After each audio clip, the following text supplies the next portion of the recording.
제가 초등학교 때입니다. 옆 친구가 종이를 한 장 내밉니다. 보니까 아무것도 쓰여 있지 않은 빈 종입니다. 그래서 물었습니다. 이게 뭐냐? 거기에 쓰인 글씨를 읽어보랍니다. 아무리 봐도 없습니다. 도대체 무엇이 쓰여 있냐? 그 친구가 자기가 보여줄 테니 잘 보라는 겁니다. 그리고는 물을 그릇에 떠옵니다. 내게 주었던 빈 종이를 그 물에다 담급니다. 그랬더니 글씨가 보입니다.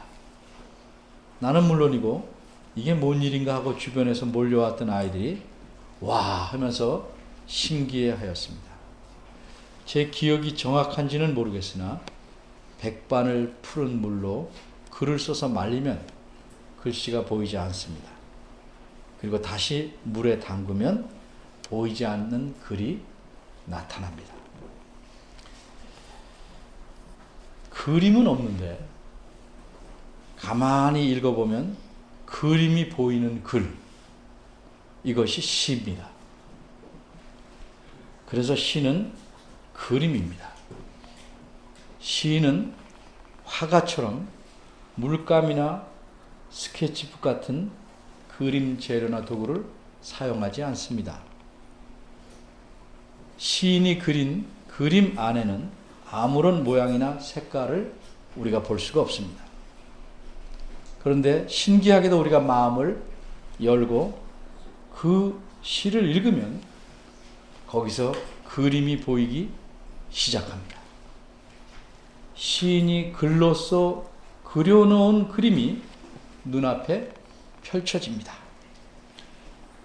오늘 시편을 생각하기 전에 시를 하나 소개해 보겠습니다. 자주꽃 핀 건 자주감자, 파보나 마나 자주감자. 하얀 꽃 핀 건 하얀 감자, 파보나 마나 하얀 감자. 이렇게 딸랑 두 연으로 된 시는 감자꽃이라는 시입니다. 이 시는 일본이 우리나라를 강제로 빼앗아서 핍박하고 억압하던 시절에 그 일본에 저항하다가 옥살이를 하였고 그로 인해 병을 얻어서 33세의 젊은 나이에 돌아가신 권태응 선생님이 쓰신 시입니다. 이런 사연을 알아서 그런지 사람들이 이 시를 일제시대에는 이렇게 바꾸어 읽기도 하였답니다. 감자조차도 일본 감자는 싫어한 겁니다. 조선 감자 꽃핀 건 조선 감자, 파보나 마나 조선 감자, 외놈 감자 꽃핀 건 외놈 감자, 파보나 마나 외놈 감자. 이 시를 읽으면 감자꽃이 핀 밭을 보신 적이 있는 분은 그 장면이 눈앞에 선하게 떠오를 것입니다.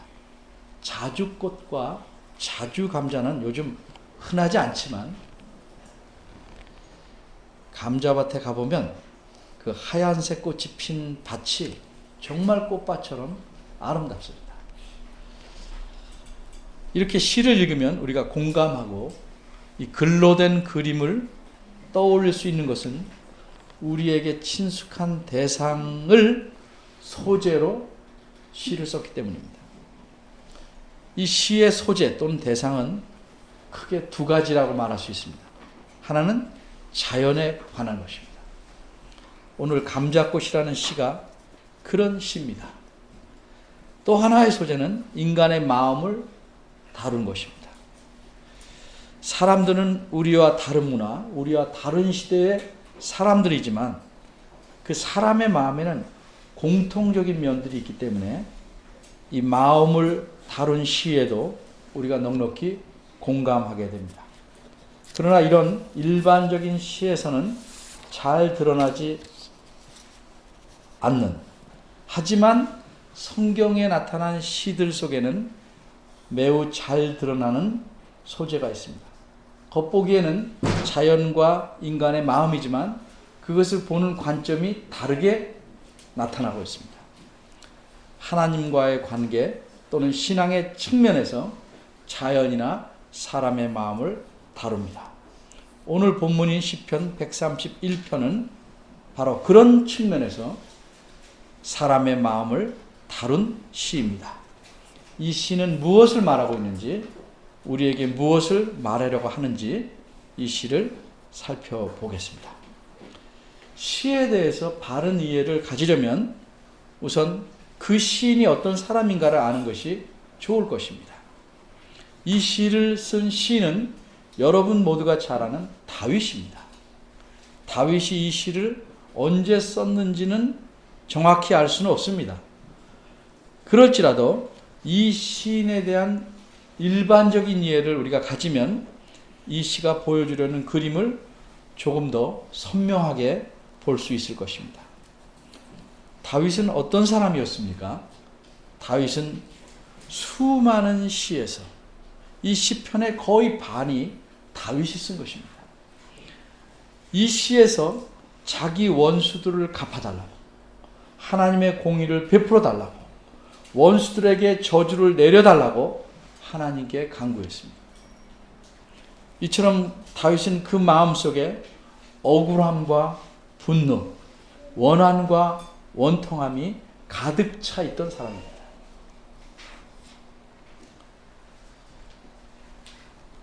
대표적인 예를 들면 다윗은 사울이라는 왕에게 핍박을 받고 목숨이 위태로운 일들을 여러 번 겪으며 이리저리로 쫓겨다녔습니다. 몇 날 며칠 정도가 아니고 적어도 10년 이상 그런 삶을 살았습니다. 그렇게 된 이유는 간단합니다. 다윗이 하나님께서 왕으로 점찍어 놓은 사람이라는 사실과 백성들이 다윗을 사울보다 더 좋아한다는 것 때문입니다. 이 길고 힘든 고난과 고통의 시절이 끝나고 다윗은 왕이 됩니다. 그러면 모든 것이 평안해졌습니까? 아닙니다. 이번에는 자기 아들의 반역으로 목숨이 위태롭게 돼서 멀리 도망쳐야 했습니다. 자신을 따르는 한 줌의 무리와 함께 쫓겨가야만 하는 참 비참한 신세에 놓이게 됩니다.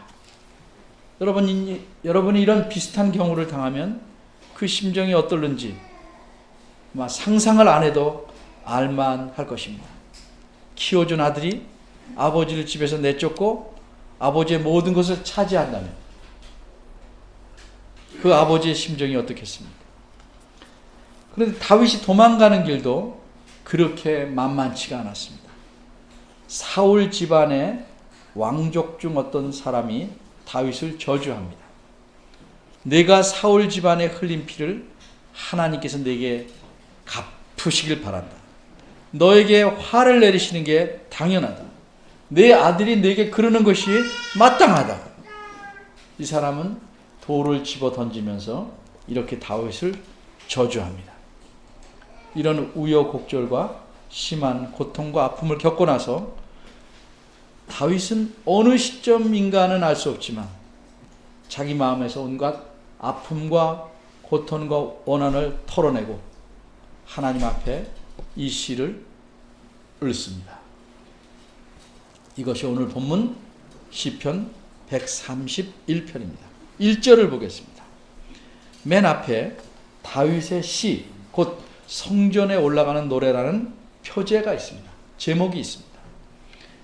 근데 성전이 세워진 때는 다윗이 죽고 그의 아들 솔로몬이 왕이 되어서입니다. 그러니까 이 시는 다윗이 지었지만 훗날 성전이 완성된 후에 사람들이 성전에 하나님을 예배하러 올라가면서 이 시를 불렀다고 생각해야 옳을 것입니다. 이 내용을 보면 알 수 있지만 이 시를 노래로 만들어 불렀던 이유는 아마도 이 노래를 불러서 하나님 앞에 어떤 마음으로 올라가야 하는지를 생각해 보기 위함일 것이라고 보입니다. 이제 시의 내용을 차근히 보겠습니다. 1절에는 세 가지 부정적인 표현이 나옵니다.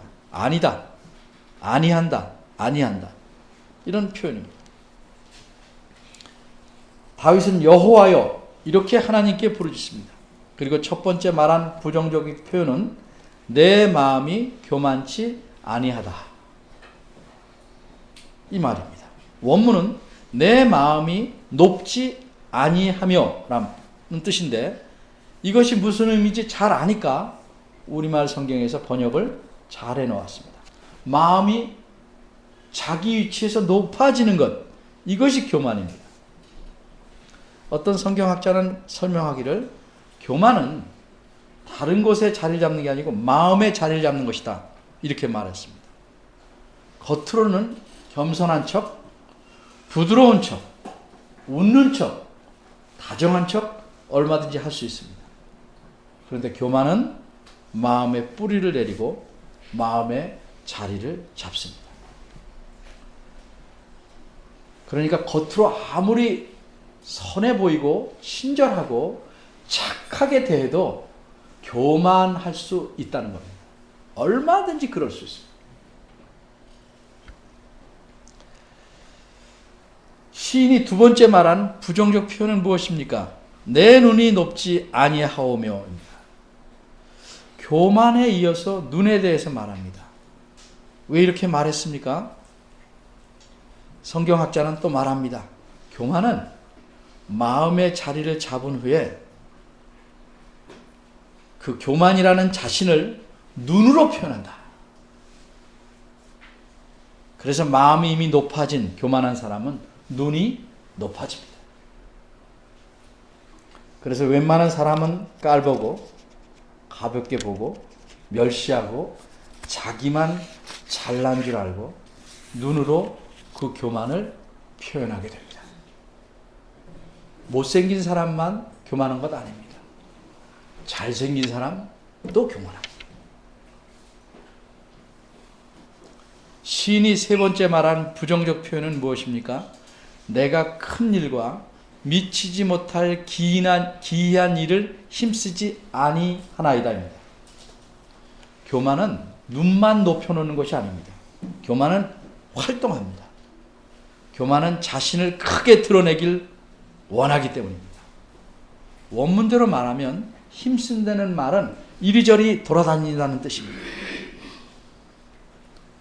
같은 성경학자는 또 말합니다. 교만은 자신을 나타내려고 큰 일 하기를 좋아하고 눈에 띄는 일을 하기를 좋아한다.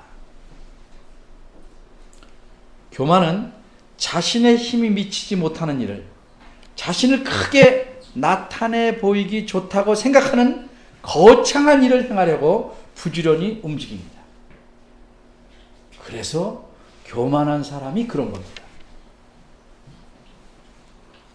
이처럼 1절은 교만의 특성이 무엇인지를, 다시 말해서 교만한 사람의 특징이 무엇인지를 말해주고 있습니다. 교만은 어디에 자리를 잡는 것인지, 교만은 어떻게 자신을 표현하는지, 그리고 교만이 어떻게 활동하는지를 알려줍니다.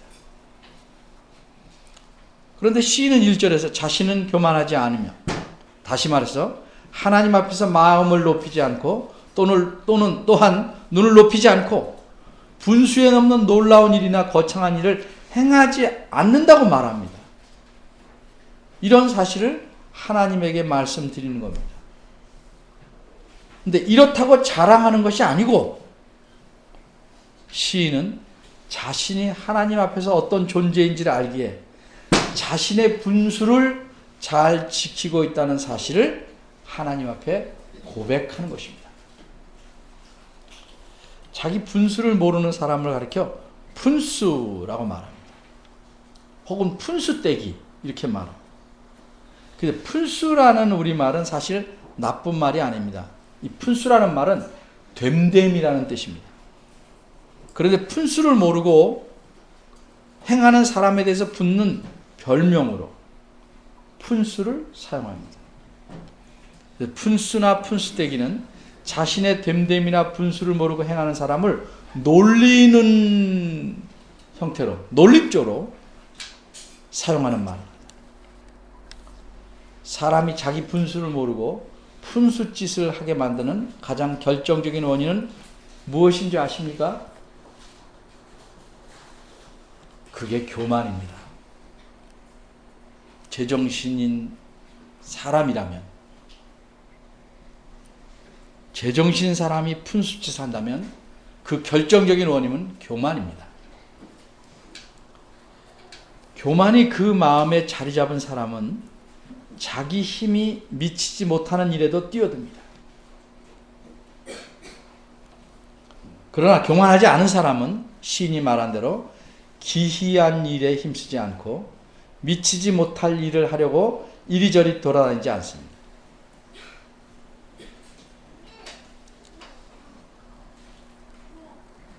이 말은 사람이 큰 일은 하지 말고 그저 조그만 일이나 해야 한다는 식으로 사람을 위축시키려고 하는 표현이 아닙니다.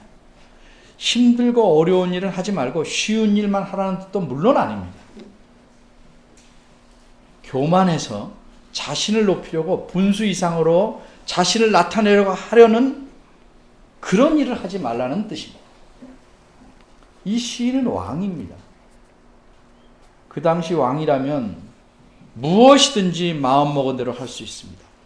왕의 힘이 미치지 못할 일이 없다고 할 만큼 모든 일을 할 수 있습니다.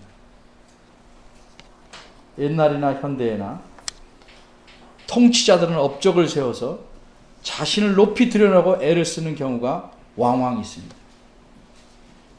이 일로 백성이나 국민들이 몹시 고통을 당하고 힘들게 됩니다. 그 안에 있는 것은 교만입니다. 그러나 시인은 자신을 높이는 것에 대해서 관심을 닫았습니다. 이것이 그가 교만하지 않다는 증거입니다. 사람이 교만한지 아닌지 다른 사람은 모르고 또 다른 사람을 속일 수 있다 할지라도 자신은 압니다. 자기 마음을 알고 있기 때문입니다. 2절입니다. 시인은 자신을 이렇게 비유합니다. 내 중심이 젖된 아이와 같다. 원어대로 말하면 내 영혼이 젖된 아이와 같다. 이렇게 말합니다. 그런데 시인이 저절로 젖된 아이처럼 된 것이 아니고 2절을 보니까 실로 내가 내 심령으로, 즉 내 영혼으로 고요하고 평온하게 만들었다라고 합니다.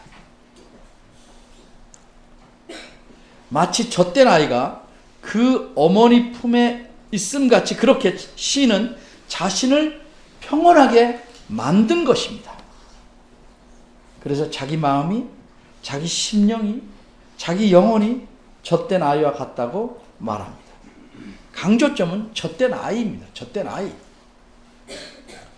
어린아이는 우리가 다 그 시절을 겪어왔지만 젖되기 전에 어떤 특성을 갖는가? 젖되기 전에는 엄마 품을 파고듭니다. 엄마 가슴에서 모든 영양과 모든 삶의 공급 원이 나오기 때문에 젖을 달라고 보채고 안다라고 빨고 그렇게 합니다. 제때에 젖을 주지 않으면 울고 엄마 품에 안겨 젖을 물고 젖을 주어도 제 성에 차지 않으면 성질을 부립니다. 엄마를 아주 힘들게 합니다. 이처럼 아기가 엄마를 전적으로 의지하는 것은 좋지만 동시에 안다라고 울고 칭얼대고 그렇습니다. 그런데 젖을 다 뗀 아이는 그저 엄마 품에 있는 것만으로 아무 걱정 없이 평안과 평정을 유지합니다. 이것이 젖된 아이의 특성입니다. 3절입니다. 시인은 자기 마음의 상태를 1절에서 뭐라고 표현했습니까? 교만하지 않다, 한마디로 이렇게 말했습니다. 그리고 2절에서는 젖된 아이와 같다. 어미 품에 있는 것만으로 만족하는 평온한 그런 상태로 있다고 묘사했습니다. 그럼 시인은 어떻게 이럴 수 있을까? 그가 유독 낙천적인 성격을 가졌기 때문일까? 낙천적인 성격을 갖는 것과 이 시인이 가진 성품의 문제는 겉으로 보기에는 비슷해 보일 수 있지만 사실은 전혀 다릅니다. 왜 그렇습니까? 그 이유를 3절에서 우리가 알 수 있습니다. 3절은 시인의 마음이 교만하지 않고 젖된 아이와 같이 평안하게 만들 수 있는, 그래서 평안해질 수 있는 까닭을 알려줍니다. 그 까닭은 마음의 동기, 그 마음에 있습니다. 하지만 낙천적인 성격이라는 게 뭔가? 어떻게 되든지 자신은 별로 신경 쓰거나 관여하지 않는 식의 태도입니다. 비관적인 일이 일어나든 슬픈 일이 일어나든 그냥 될 대로 되라, 지나가면 지나가겠지 하는 입장입니다. 내일 일은 그저 내일에게 맡기고, 여기까지는 굉장히 신앙적인 것처럼 보이지만 실상은 그렇지 않은, 오늘 나는 그냥 나대로 살아가는 대로 산다는 입장입니다. 이런 마음에는 진정한 소망이 없고 아무것도 의지하지 않습니다. 그냥 흘러가는 대로 내 맡기는 겁니다. 오늘 해가 떴으니 내일도 뜰 거라고 생각합니다. 그러니 급할 것도 안타까울 것도 속상할 것도 없습니다. 철저히 방관적이거나 개인주의적입니다. 그저 모든 것을 내버려 두는 것입니다. 마치 모든 자연을 초월한 듯한 태도를 취합니다. 그래서 혹 낙천적 성격의 사람이 신앙이 좋은 것처럼 보이는 경우가 있는데, 그것은 겉모양 때문에 그렇게 보일 뿐입니다. 신앙이라는 것은 그가 낙천적인 성격을 가졌냐 아니냐에 달려있는 것이 아닙니다. 신앙이라는 것은 그 마음에 누구를 의뢰하고 누구에게 소망을 두고 있느냐에 달린 겁니다. 어떻게 이 시인은 교만하지 않고 어떻게 평안함을 누릴 수 있었습니까? 그 역경과 환난을 어떻게 견디올 수 있었습니까? 그 마음 안에 담대하게 믿는 것이 있었기 때문입니다. 그게 평생 바라보고 살아온 무엇이 있었기 때문입니다. 그것이 무엇입니까? 자기의 신념, 자기의 비전? 아닙니다. 그것은 여호와 하나님 자신이었습니다.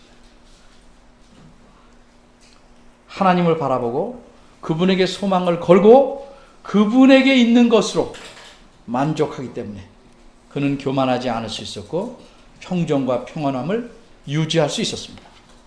그러기에 시인은 3절에서 이렇게 말합니다. 이스라엘아 여호와를 바랄지어다. 시인 누리는 이 평안, 그 교만하지 않음의 밑바닥에는 하나님에 대한 소망이 있음을 내비치는 겁니다. 근데 시인은 하나님께 의지하는 이 소망이 자신에게만 있지 않고 모든 이스라엘 백성에게 있기를 소원합니다. 그래서 이스라엘아 여호와를 바랄지어다 라고 충고합니다. 여기서 바란다는 것은 단순히 그냥 희망을 갖는다는 뜻이 아니고 원어로는 기다린다는 뜻입니다. 하나님께서 내 모든 상황과 모든 것을 보시고 아시니 하나님께서 자신의 선하신 뜻대로 이루어 주시기를 바라고 기다리는 겁니다. 그러니까 안달복달하고 살지 않습니다. 내가 보기에는 급해도 하나님은 자신이 정하신 정확한 시간에 때를 놓치지 아니하시고 꼭 필요한 때에 선하게 행하십니다. 하나님이 그러신 분인 줄 시인이 알기에 그는 오랜 세월 고통과 역경과 슬픔 속에서도 왕좌를 차지하려고 애쓰지 않고 기다렸습니다. 하나님의 손에 맡겼습니다.